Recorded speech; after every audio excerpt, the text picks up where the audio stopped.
நாடாளுமன்ற குளிர்கால கூட்டத்தொடரை ஆக்கப்பூர்வமாக பயன்படுத்த வேண்டும் என எம்பிக்களுக்கு பிரதமர் நரேந்திர மோடி அறிவுறுத்தியுள்ளார். நாடாளுமன்ற குளிர்கால கூட்டத்தொடர் இன்று தொடங்கி டிசம்பர் 20ஆம் தேதி வரை நடைபெறவுள்ளது. அரசியலமைப்பு தினம் கொண்டாடப்படுவதால் மக்களவை, மாநிலங்களவை அமர்வுகள் நாளை நடைபெறாது என்று தெரிவிக்கப்பட்டுள்ளது.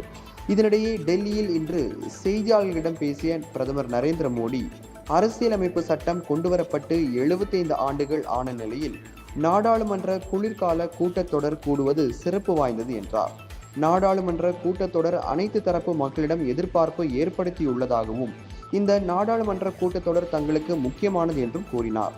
தொகுதி மக்கள் பலனடையும் வகையில் கூட்டத்தொடரை எம்பிக்கள் ஆக்கப்பூர்வமாக பயன்படுத்த வேண்டும் என்றும், அனைத்து விவகாரங்களிலும் ஆரோக்கியமான விவாதங்களை எதிர்க்கட்சிகளிடம் எதிர்பார்க்கின்றேன் என்றும் தெரிவித்தார்.